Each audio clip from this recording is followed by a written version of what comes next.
Drama serial जाने जहाँ की आने वाली किस्त में हम देखेंगे कि किश्वर बेगम अपनी हरकतों से कभी भी बाज नहीं आने वाली। उसे तो हर जगह अपना बेटा तबरेज़ ही नज़र आता है। वो तबरेज़ के लिए अच्छे से अच्छा करना चाहती है ताकि मेरे बेटे की हर जगह पे बल्ले भी बल्ले हो। चाहती है कि अब उसकी शहराम के साथ शादी हो जाए।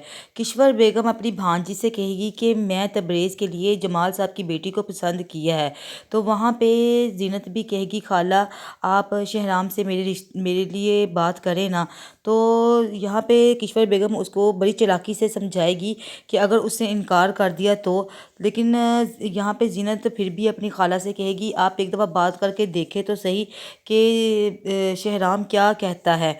तो जीनत उसे कहेगी अच्छा मैं बात करूँगी, क्योंकि किश्वर बेगम बहुत चालाक औरत है। वो किसी भी तौर पे जीनत को अपने हाथ से नहीं जाने देना चाहती, क्योंकि जीनत उसके लिए बहुत अच्छा मोहरा है। बेगम तबरेज़ का रिश्ता लेके जमाल के घर जाएंगी और अभी उनके साथ बातों में मसरूफ़ होंगी तो जमाल साहब खुद ही कह देंगे कि वो अपनी बेटी का रिश्ता शहराम से करना चाहते हैं। किश्वर बेगम के तो वहमो गुमान भी नहीं होगा कि जमाल साहब खुद ही से अपनी बेटी का रिश्ता शहराम के लिए मांग लेंगे। तो यहाँ पे किश्वर अपनी चालाकी दिखाएगी और उन्हें कहेगी कि मैं तो अपनी शहराम का रिश्ता पहले ही अपनी भांजी के साथ कर चुकी हूँ। तो लेकिन जमाल साहब तबरेज़ को कभी भी अपनी बेटी का रिश्ता नहीं देंगे, वो साफ इनकार कर देंगे। यहाँ पे अगर देखा जाए तो तबरेज़ भी अपनी उल्टी सीधी हरकतों से बाज नहीं आने वाला। तो किश्वर बेगम उसे कहेगी तुम्हारा आहिस्ता आहिस्ता तुमसे सब कुछ छीन लिया जाएगा जिस तरह की तुम हरकतें करते फिर बेगम को ये भी पता चल जाएगा कि तबरेज़ की शिकायतें बहुत ज़्यादा फैक्ट्री से आ रही हैं, लेकिन तबरेज़ के सर पर जूं भी नहीं रहेंगे। वो अपनी हरकतों से कभी भी बाज आने वाला नहीं है। उसकी तो नज़र आमर की बेवा गुलज़ेब पर है। अब वो अपनी गंदी नज़रें गुलज़ेब पर जमाए बैठा है कि गुलज़ेब को किस तरीके से उसने हासिल करना है।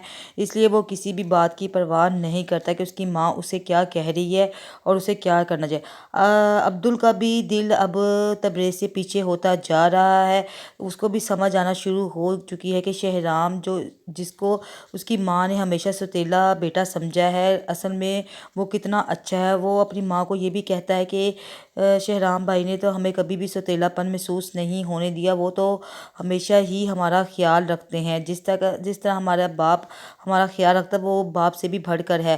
अब किश्वर बेगम को ये बात समझ आना शुरू हो चुकी है कि मेरे दोनों बेटे ही मेरे हाथों से निकलते जा रहे हैं। इसी तरफ हम देखेंगे महानूर अपने बाप से कहेगी कि हमें यहाँ से चले जाना चाहिए।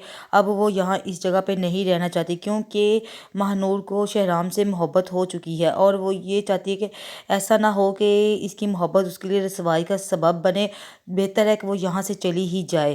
तो अब शहराम का साथ उसका सौतेला भाई अब्दुल दे रहा है। वो उसके साथ स्कूल बनाने में भी मदद कर रहा है और फैक्ट्री के कामों में भी वो इसकी मदद ज़रूर करेगा, क्योंकि शहराम को फैक्ट्री के मुलाजिम आके तबरेज़ की शिकायतें लगाते हैं कि वो माल के ऊपर कोई तवज्जो नहीं दे रहा बल्कि पैसों से अपनी जेबें भर रहा है।